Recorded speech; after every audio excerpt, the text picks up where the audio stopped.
This comes down to left-wing politics. The left wing wants me out of here, and they'll do anything in their power to. And I'm going to fight tooth and nail to hold on to my job. And if they do, for some reason, get me out, I'll be running right back at them. As soon as the next election is, if there's a by-election, I'll have my name first one on the ballot. So thank you very much, everyone.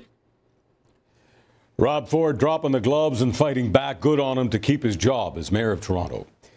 The urban elites in downtown Toronto are still celebrating. Not the Argos Grey Cup win on Sunday. Urban elites in Toronto don't give a rat's rear end about football, especially Canadian football. The lefties in Toronto are celebrating Mayor Ford's removal from office because they hated him. And I don't use that word promiscuously. They hated Rob Ford from the get-go as he vowed to end their gravy train at City Hall, taking on their city unions, going after their left-wing pet projects like the plastic bag bans and the bike lanes. But the popular, I said popular, more than 50% voting for him, Conservative mayor, he wasn't removed from office because of a spending scandal or because of corruption like the kind we've seen in a number of other cities in Ontario and Quebec. No, Ford was removed from office because of an arcane statute in municipal conflict of interest law. Even the judge said there was absolutely no issue of corruption here. No issue of corruption or pecuniary gain, meaning there was no money in it for him. No money, honey. Nonetheless, Ford was booted. The city of Toronto has been co-opted. Its democratically elected mayor ousted in a legal coup d'etat. And of course, the left is celebrating their victory over democracy in Canada's biggest city.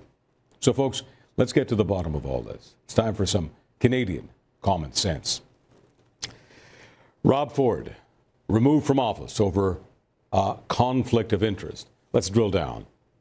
What was the conflict? Mayor Ford runs a charity for at-risk youth to get involved and play football. While fundraising for his charity, he used City Council letterhead to solicit funds. This wasn't letterhead paid for by the taxpayers. No. Ford has a philosophy. He insists on paying for his office's letterhead out of his own pocket. Nevertheless, using the letterhead, a technical mistake. A stupid one, but a technical one. This issue was brought up at City Council to discuss whether Ford should be forced to refund the $3,100 that was raised through this improper technical action.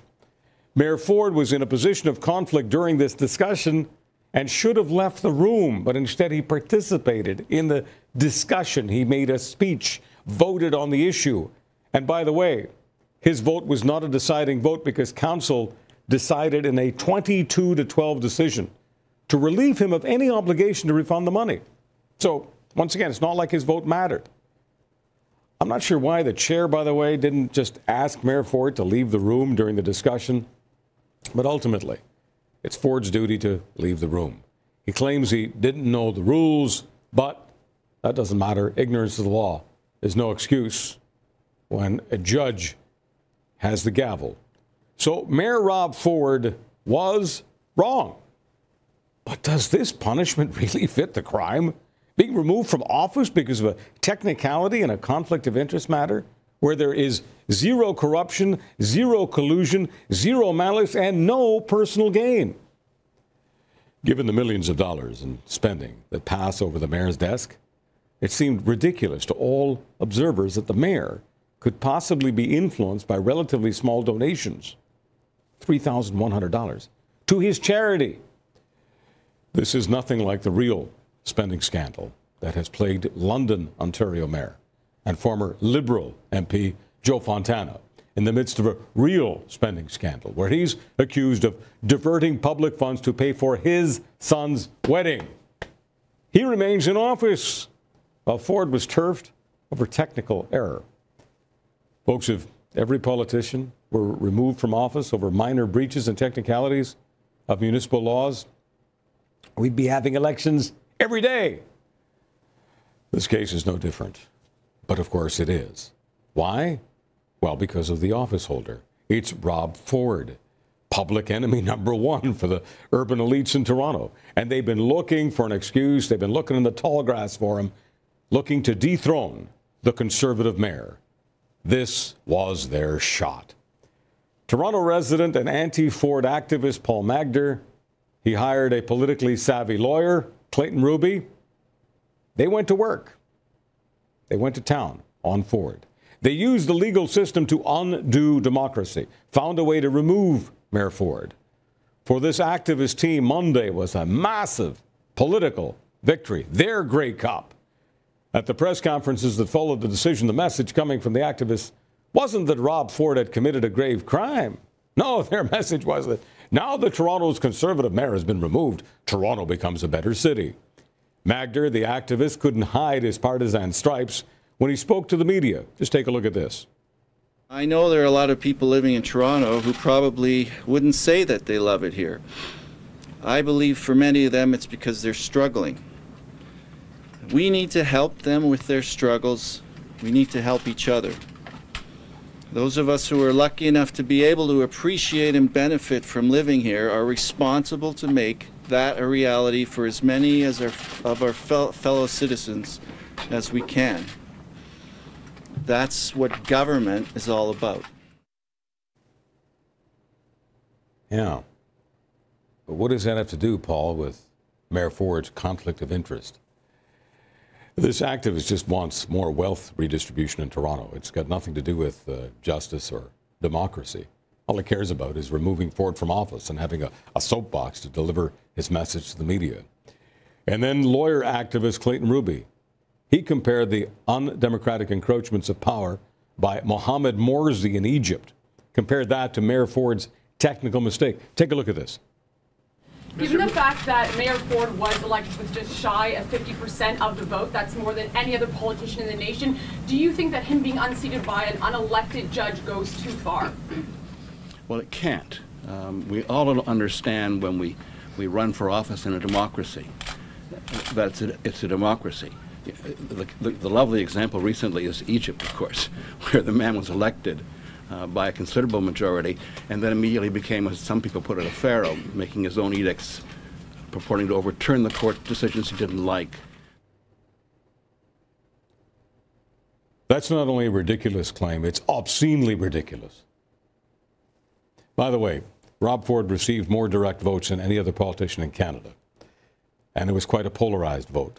Toronto was a mega city. It amalgamated in the late 90s. So the urban core and downtown wards overwhelmingly voted for former Liberal MPP George Smitherman. The suburban outskirts, where Ford had been a councillor, overwhelmingly voted for Rob Ford. Of the just over 800,000 Torontonians who cast a ballot in the 2010 election, over 380,000 were cast for Rob Ford, 50%, and more votes than any other politician in Canada. Everyman Rob Ford represents the hardworking folks in the burbs. The downtown elites just don't understand why he's even popular, and they're embarrassed to have him as a mayor. He's not one of them. So they did everything they could to bring him down, and they were successful. But Canadians will see through this. The folks in Toronto who supported Ford in 2010 will come back even stronger for their support of plain-spoken conservatism. I hope Mayor Ford gives them another fight, because he's in the right, and he did not deserve to be unseated by an unelected judge, not after he received nearly 400,000 votes in Toronto. That's Canadian common sense.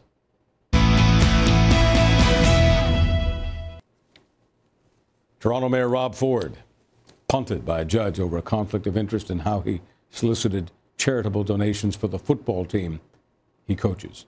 Lawyer Clayton Ruby labeling Ford as another Mohamed Morsi for this scandal. I call it a witch hunt by the left to accomplish what they couldn't get done at the ballot box. And the punishment doesn't even come close to fitting this little technical crime. Here to help provide a character reference is David Menzies, host of Menzoid Mornings. Hey, David, we are both law and order people, but who the hell was violated in this so-called crime? Oh, Charles, you know, it is just so shocking, as you alluded to in your monologue there. I think this is bigger than Rob Ford. I think we have to look at this as a potentially very distressing template for how politics will be done in Canada in the future. Namely, if the people have spoken and the elites don't like the result, well, let's go to the legalese. Let's go to the fine print with the magnifying glass and find some sort of bizarre stipulation to get a guy out of office. This is a disgrace. You know, Charles, you know, the left's outrage, it's so selective.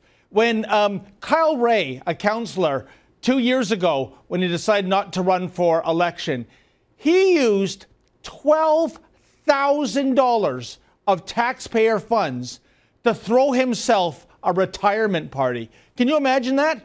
$12,000 to go to, I think it was the Rosewater Supper Club, to have a posh farewell. Where's the Integrity Commissioner there?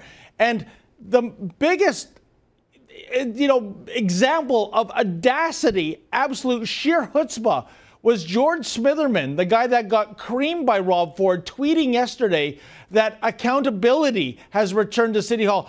This is a guy, Charles, that there's so many, this guy's got so much baggage, but let's talk about one of the biggest ones. When he was the Minister of Health in the province of Ontario, $1 billion in e-health money goes missing. Imagine that, Charles. 1,000 checks for $1 million per check. You know, George, let me just say something here, Menzoid, and excuse my French. You know how George Smitherman spells accountability?